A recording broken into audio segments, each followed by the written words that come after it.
తాకట్టులో ఉన్న బంగారాన్ని విడిపించి ఆ రోజు ఆన్లైన్ ధరకే కొంటుంది కొమ్మూరి గోల్డ్. నమస్తే, వెల్కమ్ టు సుమన్ టీవీ. నేను పద్మిని. ప్రస్తుతంతో పాటు ప్రముఖ పంచాంగకర్త, వాస్తు జ్యోతిష పండితులు, హస్త సాముద్రికా నిపుణులు మేడికొండూరు విశ్వనాథ్ ప్రసాద్ గారు మనతో పాటు ఉన్నారు. మాట్లాడదాం. నమస్కారం అండి. ఓం మాతా పితృగురుభ్యో నమః. నమస్కారం. సార్, ముందుగా మీకు హనుమాన్ జయంతి శుభాకాంక్షలు సార్. నమస్కారం, మీకు కూడా శుభాకాంక్షలు. థ్యాంక్ యూ అండి. హనుమత్ వేడుకలు రకరకాల ప్రాంతాల్లో రకరకాల రోజుల్లో చేయటం అనేది విదితమే. మీరు రాసిన పంచాంగాల ద్వారానే నేను తెలుసుకున్నాను. మార్గశీర్ష మాసంలో కానీ చైత్ర మాసంలో కానీ ఇట్లా చేస్తూ ఉంటారు. కానీ తెలుగునాట వైశాఖ బహుళపక్ష దశమి నాడు ఆయన జయంతిగా జరుపుకుంటారు. పూర్వభద్ర నక్షత్రయుక్తంగా ఆయన జయంతిని జరుపుకుంటారు. కాబట్టి ఈసారి ఇంకాస్త విశేషంగా అది మంగళవారం వస్తోంది. రేపు 12వ తారీఖు హనుమాన్ జయంతి. చిరంజీవి అయినటువంటి ఆయన అనుగ్రహం చాలా, ఆయన భక్త సులభుడు అని వింటూ ఉంటాము. స్వానుభవాలు కూడా బోల్డ్ అని ఉన్నాయి. ఆయన్ని ఎలా ప్రసన్నం చేసుకోవాలి, ఎటువంటి ఆరాధన చేస్తే ఇంకాస్త అంటే ఆయన కరుణ త్వరగా మన మీద ప్రసరింపజేస్తారు అని అంటే ఎట్లా ఆయనను ఆరాధన చేయాలి? మీరైతే ఎట్లా చేస్తూ ఉంటారు? ఎవరైనా క్లయింట్స్కి ఎవరికైనా చెప్తూ ఉంటారా హనుమంతుడి గురించి, లేకపోతే హనుమంతుడికి సంబంధించిన రెమెడీస్ కానీ చెప్తారా? తప్పకుండా అండి.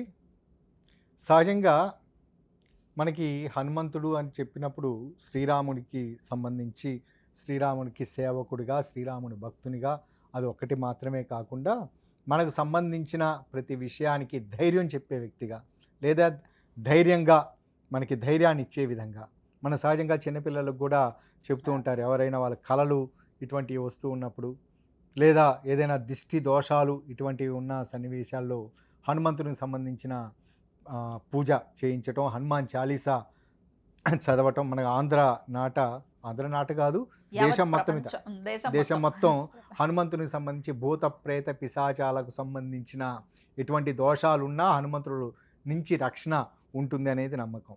అది ఒకటే కాకుండా మిగతా ప్రాపంచికమైన విషయాలు, అంటే కుటుంబపరమైన విషయాలు, ఆర్థికపరమైన విషయాలు, ఆరోగ్యపరమైన విషయాలు, వీటన్నిటికి కూడా హనుమంతుణ్ణి పూజించడం వల్ల సింపుల్, మిగతా దేవతల కన్నా, మిగతా పద్ధతులు వివరించిన పద్ధతులు వీటిలన్నిటిలో కన్నా హనుమంతునికి సంబంధించి చేసేది చాలా సింపుల్గా ఉంటుంది.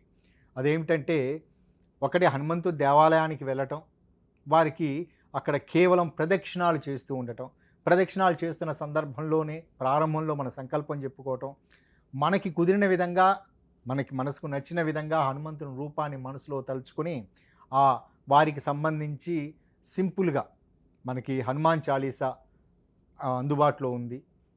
తులసీదాస్ గారు రాసిన హనుమాన్ చాలీసా కావచ్చు, ఎంఎస్ రామారావు గారు పలికిన హనుమాన్ చాలీసా కావచ్చు, లేదా గణపతి సత్యనారాయణ స్వామీజీ గారు వారు రాసినది కావచ్చు, ఏదో ఇటువంటివన్నీ మననం చేసుకుంటూ హనుమాన్ చాలీసా చదువుకుంటూ చేయటం, ఇది చాలా అనుకూలమైన ఫలితాలను ఇస్తూ ఉంటుంది.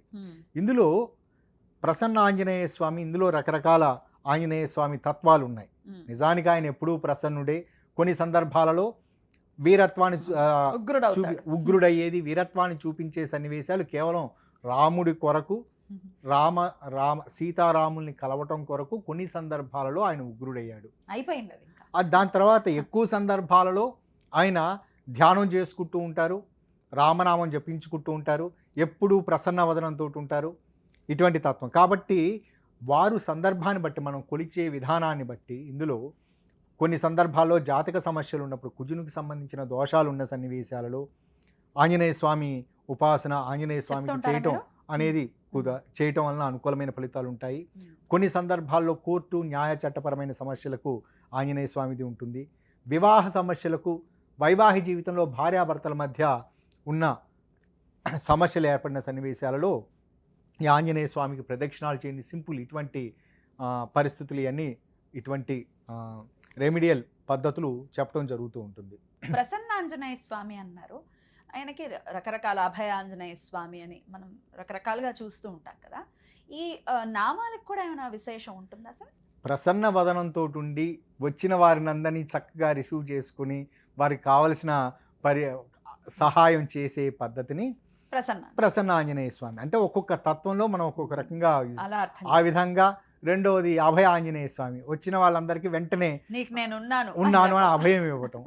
వీరాంజనేయ స్వామి ఇటువంటి, అంటే వీరత్వం తోటి, ఇది ఏదైనా ఎవరితోటైనా మన మీద ఎవరో శత్రువులు దాడి చేస్తున్నారు, ఇటువంటి పరిస్థితి ఉన్నప్పుడు నేనున్నాను అని వీరత్వాన్ని సూచిస్తూ ఉండటం. రైట్. కాబట్టి ఆ తత్వాన్ని బట్టి ఇంకా వాస్తుపరమైన విషయాలకు సంబంధించి చూసుకున్నప్పుడు పండు ఆంజనేయ స్వామి అంటే తోకకి హనుమంతుని వారి వాలం. తోకకి వాలానికి తోకకి ఒక పండు కట్టి ఉంచి ఆ ఫోటోని పండుని కట్టి ఉంచిన ఫోటోని అరటికాయలు లేదా మరే ఇతరమైంది ఇటువంటి కట్టి ఉంచిన ఫోటోని దిష్టి దోషాలు పోవటానికి లేదా మనకి వాస్తుకు సంబంధించి వీధి శూలలు ఇటువంటి ఏర్పడుతుంటాయి. అటువంటి పోవటానికి కొంతమంది గణపతి విగ్రహాన్ని పెట్టుకుంటారు.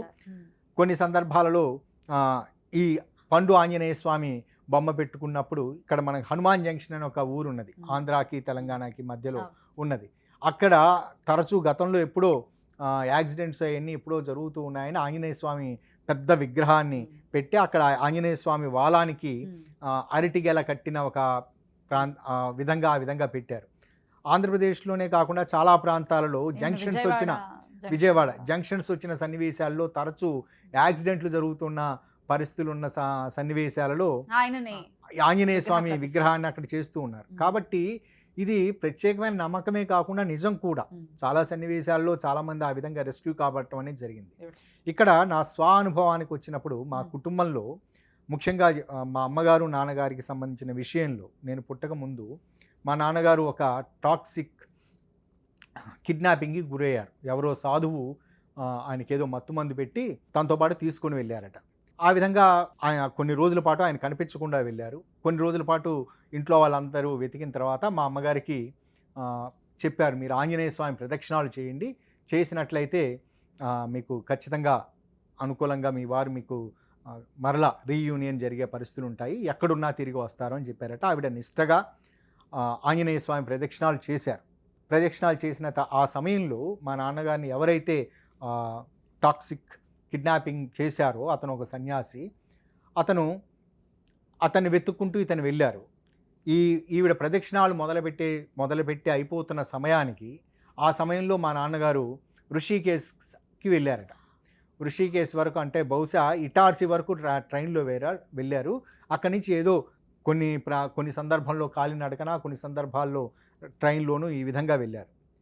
ఋషికేశ్ వెళ్ళిన తదుపరి అక్కడ ఈవిడకి ఈ ప్రదక్షిణాలు 41 రోజుల ప్రదక్షిణాలు పూర్తవుతున్న సమయంలో ఒక కోతుల గుంపు ఆయన వెంబడించిందట. ఆ కోతుల గుంపు నుంచి బయటపడటం కొరకు, అంటే వాటిని తప్పించుకోవడం కొరకు ఈయన పరిగెత్తుకుంటూ ఒక ఆశ్రమానికి వెళ్ళారు. ఆశ్రమం ఏమిటంటే డివైన్ లైఫ్ సొసైటీ అని స్వామి శివానంద సరస్వతి అని ఒక మహానుభావులు స్థాపించిన ఒక ఆశ్రమం. డివైన్ లైఫ్ సొసైటీ ప్రస్తుతానికి కూడా ఉంది.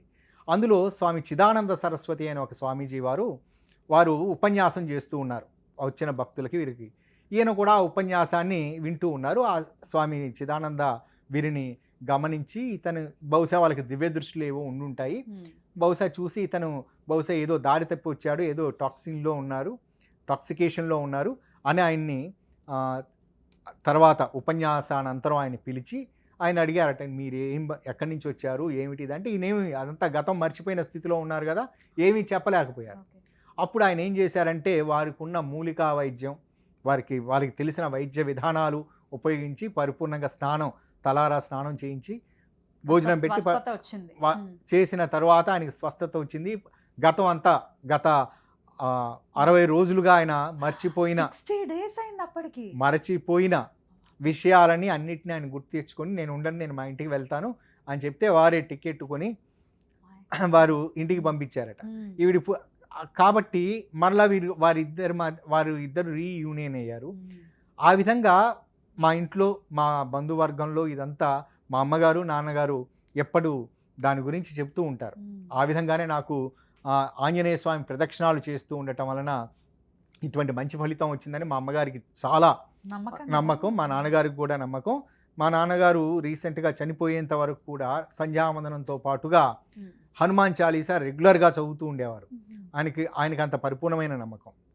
దాని తరువాత నేను కూడా మా కుటుంబంలో ఇది ఉన్నది కాబట్టి ఒంగోలులో ఉన్నప్పుడు నాకు సమస్య, తీవ్రమైన ఆర్థికపరమైన ఒక సమస్య వచ్చిన సందర్భాలలో మా అమ్మగారి సలహా మేరకు నేను అక్కడ ప్రదక్షిణాలు, సంతపేట ఆంజనేయ స్వామి గుడి అని ఒకటి ఉన్నది, ఆ గుడికి గుళ్ళో ప్రదక్షిణాలు చేయటం మొదలుపెట్టాను. అందులో పూజారిగా ఉన్నారు దక్షిణామూర్తి గారు అని ప్రముఖ విద్వాంసులు, వేద పండితులు ఉన్నారు. ఇప్పటికీ ఉన్నారు వారు. వారి తండ్రి గారు అప్పటికి చాలా వయసు పెద్దవారు వారు అప్పటికి. వారి తండ్రి గారి పేరు నాకు జ్ఞాపకం లేదు. వారికి సందర్భంగా నమస్కారాలు తెలియజేసుకుంటూ వారు అక్కడ వేదం అందరికీ ఉచితంగా నేర్పుతూ ఉండేవారు. వేదం నేను ప్రదక్షిణాలు చేసి ఆయన వేద పాఠాలు చెప్తూ ఉన్నప్పుడు వింటూ ఉండేవాడిని. ఒక వారం రోజులు అయిపోయిన తర్వాత అబ్బాయి నువ్వు ఎందుకు ఇట్లా చేస్తూ ఉన్నావు, ప్రదక్షిణాలు చేస్తున్నావు? 108 ప్రదక్షిణాలు చేస్తూ ఉండేవాడిని. నీకు ఈ ప్రదక్షిణాలు చేస్తూ ఉన్నావు కదా, నీకు ఒక మంత్రం, మూల మంత్రం చెప్తాను. ఈ మంత్రం చదువుకుంటూ సంకల్పం చెప్పుకొని మంత్రం చదువుకుంటూ ఈ ప్రదక్షిణాలు చెయ్యి అని ఆయన నాకు మంత్రం రాసిచ్చారు. ఆ మంత్రాన్ని మీకు దాని తదుపరి చెప్తాను నేను మీకు. ఇది నేను ఆ విధంగా చేసిన తర్వాత, ఆ మంత్ర సాధన ఆ విధంగా చేసిన తర్వాత నాకు చాలా త్వరగానే 41 రోజులు పూర్తి అవుతున్న సమయంలోనే నాకు పని జరగటం, కాదు అనుకున్న పని జరగటం అనేది జరిగింది. అది నాకు ఇంకా బలమైన నమ్మకం. మా కుటుంబంలో మా అమ్మగారు చెప్పే రెండో పర్యాయం కూడా జరిగింది. దాని తర్వాత నా ప్రాక్టీస్ ఇది మొదలుపెట్టిన సన్నివేశాల్లో చాలామందికి ఇటువంటి సలహాలు ఇవ్వటం, భార్యాభర్తల మధ్య సమస్యలు ఉన్నప్పుడు లేదా వాళ్ళిద్దరి మధ్య తీవ్రమైన ఎడబాటు ఉన్న సన్నివేశాలలో, వాళ్ళు చాలా దూరంగా ఉన్న పరిస్థితుల్లో, కొన్ని సందర్భాలు ఇప్పుడు ప్రాక్టికల్గా చూస్తూ ఉంటాం. భార్యాభర్తలు ఒకరేమో ఎక్కడో దూర ప్రాంతంలో విదేశాల్లో ఉండి, భార్య లేదా భర్త ఎవరో వాళ్ళ జీవిత భాగస్వామి వీసా కారణాల చేతనో మరో కారణాల చేతనో రీయూనియన్ కాలేని పరిస్థితులు, ఇటువంటి మిగతా పాజిటివ్ కారణాల చేత ఇటువంటి పరిస్థితులు ఉన్న సన్నివేశాల్లో వారికి ఈ విధంగా చెప్పినప్పుడు కేవలం ఆంజనేయ స్వామి ప్రదక్షిణాలు చేయండి. కొన్ని సందర్భాల్లో వారు నాకు ఆ గురువు గారు దక్షిణామూర్తి గారు వాళ్ళ నాన్నగారు నాకు ఇచ్చిన మంత్రాన్ని వారికి చెప్పడం అనేది జరిగింది. మంచి ఫలితాలు రావడం జరిగింది. ఇక రెండో విషయం ఏమిటంటే, ఇది న్యాయ చట్టపరమైన సమస్యల గురించి కూడా దీనికి సంబంధించి చేయటం జరిగింది. ఇక నా దగ్గరికి ఒక బ్యూరోక్రాట్ గారు నాకు చాలా కాలంగా పరిచయం. వారు రిటైర్ అయిపోయారు.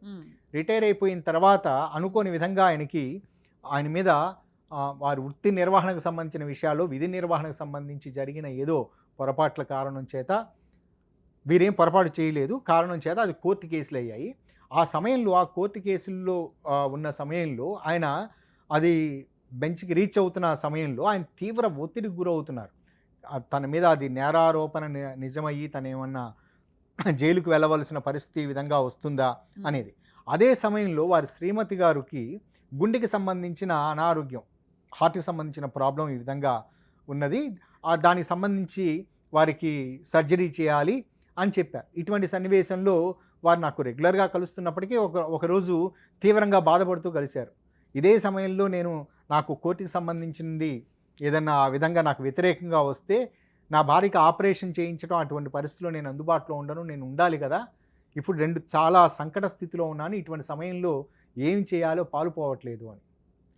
నాకు పాలుపోక అంతవరకు అంటే ఏం చేయాలని బహుశా దేవుణ్ణి దండం పెట్టుకుని వారికి ఒక చిన్న సలహా ఇచ్చాను.